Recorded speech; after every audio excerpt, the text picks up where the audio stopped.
fait 10 ans maintenant que je vis en Chine. Tellement le temps file vite.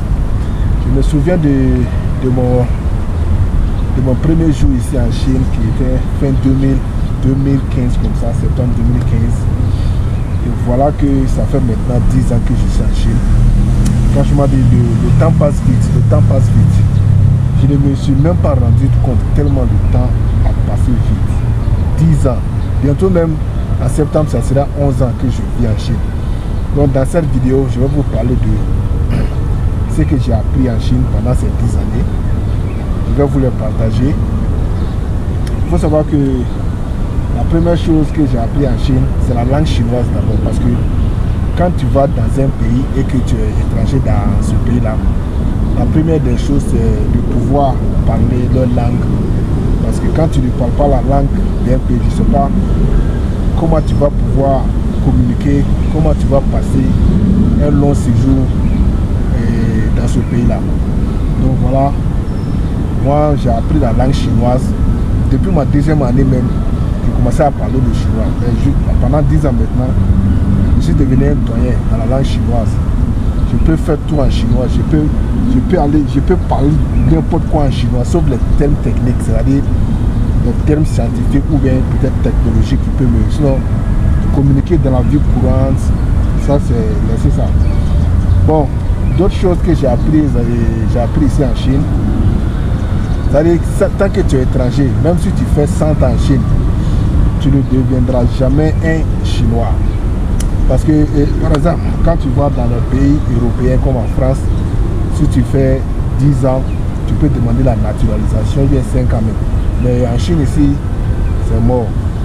Quand tu es étranger, tu peux avoir une carte de séjour, peut-être de 10 ans, mais cela ne te fera jamais de toi un Chinois. Tu peux passer des années ici, chaque année, chaque fois que ta carte de séjour va terminer, tu seras obligé d'aller faire une nouvelle carte. En plus, cette carte-là, elle a ses règles. Quand tu as la carte de séjour chinoise de 10 ans, tu ne peux pas faire 3 mois en dehors de la Chine. Sinon, ta carte, on en est.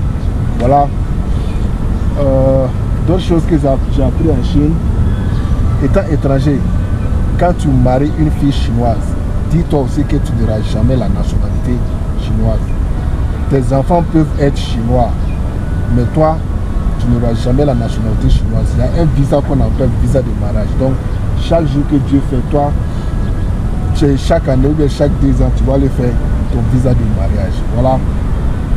Par exemple, quand tu vis en France, en Europe ou en Amérique, que tu maries une américaine ou bien une française, au bout de 5 ans de mariage, peut-être tu peux avoir la nationalité française, mais en Chine, tel n'est pas le cas. Ce que j'ai appris en Chine, il faut savoir que quand tu as des enfants métis en Chine, ils ne vont jamais rentrer dans la fonction publique chinoise. C'est interdit. C'est pourquoi il y a beaucoup de parents qui ne laissent pas leurs enfants se marier avec des étrangers. Parce qu'ils savent que leurs enfants n'auront pas accès à la fonction publique.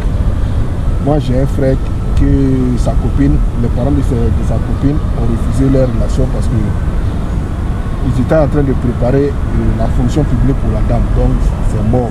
En tant qu'étranger, quand tu maries une fille chinoise, elle ne pourra plus intégrer la fonction publique chinoise. Ce que j'ai appris en Chine, l'éthique du travail. Les amis, les Chinois, ce sont des travailleurs. Voilà. Les Chinois, ce sont des bosseurs, des vrais bosseurs. Tu peux dire tout des Chinois, mais sauf que les Chinois ne travaillent pas. Là, tu as menti. Un Chinois, lui seul, il peut avoir 3 jobs. Tu vas trouver que le matin, il va à son travail, peut-être la nuit, il va faire chauffeur de taxi ou bien autre chose, il va faire son stand pour vendre de la nourriture. Vous savez que presque tous les Chinois savent cuisiner. Donc ils font leur petit stand pour essayer de survivre parce que la vie n'est pas facile ici. Il faut savoir que le salaire maximum en Chine ici c'est 3000 renminbi.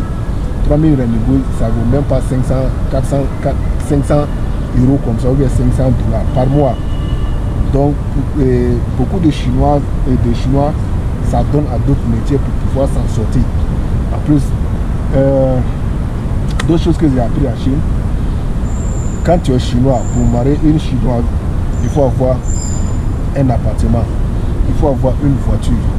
Il faut, la dot aussi, c'est très cher. La dot, ça va dans les 100 000, 300 000, 400 000 renminbi. Donc c'est pourquoi tu vas trouver des jeunes chinois qui n'ont pas de femmes dans leur vie, parce que pour marier une femme ici, c'est un tas de problèmes. Ça demande beaucoup d'argent. C'est pourquoi vous verrez des Chinois qui sont toujours célibataires. Autre chose que j'ai appris ici, il faut savoir que il n'y a pas d'amitié entre un Chinois et un étranger. Peut-être, même si ça existe, peut-être 100%, il va trouver que c'est 1%. Le Chinois vise toujours son intérêt derrière un étranger. Par exemple, le Chinois peut te suivre, peut devenir du jour au lendemain ami avec toi si tu sais parler l'anglais.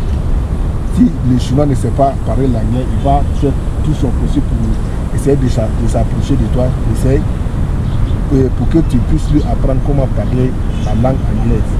S'il commence à comprendre la langue anglaise, il te laisse, il va chercher d'autres étrangers pour pouvoir perfectionner son anglais. En plus, vous savez, ce que j'ai appris aussi, c'est-à-dire le Chinois, lui, son ventre, c'est pas marmite de quelqu'un.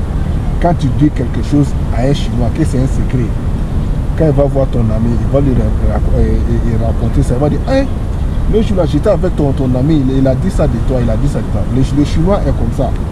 Voilà. Les Chinois sont comme ça. Leur ventre là, c'est pas une valise de quelqu'un. Ce que j'ai appris en Chine ici, c'est que c'est pas tous les Chinois qui aiment les Noirs.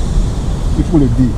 Les Chinois qui ont peut-être les 60 ans, les 70 ans, les 40, les 50 ans, parce que tout ce qu'eux ils pensent des Noirs, c'est la pauvreté, c'est la misère, c'est la galère. On vit la misère en Afrique, on vit sous des arbres, on vit dans des sipobois ou quoi. Voilà les pensées de ce que les Chinois pensent de certains Noirs. Donc le racisme à l'état pur, ça existe ici. Ils ne sont pas sociaux avec les étrangers. Eux-mêmes, ils ne sont pas sociaux. Par exemple, chez nous en Afrique, dans la rue, quand tu vois une personne âgée, tu peux l'aider à prendre son bagage. En Chine ici, c'est pas comme ça. Hein. Un vieux de 100 et de 90 ans, il est en train de pousser charrette. Personne ne va l'aider. Chacun va à son occupation. En plus, en Afrique, vous savez, on peut saluer quelqu'un dans la rue, on peut dire bonjour, ça va, bonjour, ça va. En Chine, c'est pas comme ça. Tout le monde va à ses occupations. Personne ne salue personne. Tu rentres dans le métro. Chacun est consacré sur son téléphone. Chacun regarde son téléphone. Personne ne parle à personne. Peut-être si vous êtes amis, vous rentrez. Même dans le métro, même c'est interdit de discuter. C'est interdit de chatter, de communiquer. Tout le monde est posé sur son téléphone pour discuter. Voilà. Qu'est-ce que bien d'autre que j'ai appris en Chine ici? Bon, je pense que j'ai dit l'essentiel de ce que j'ai appris en Chine ici. Ouais.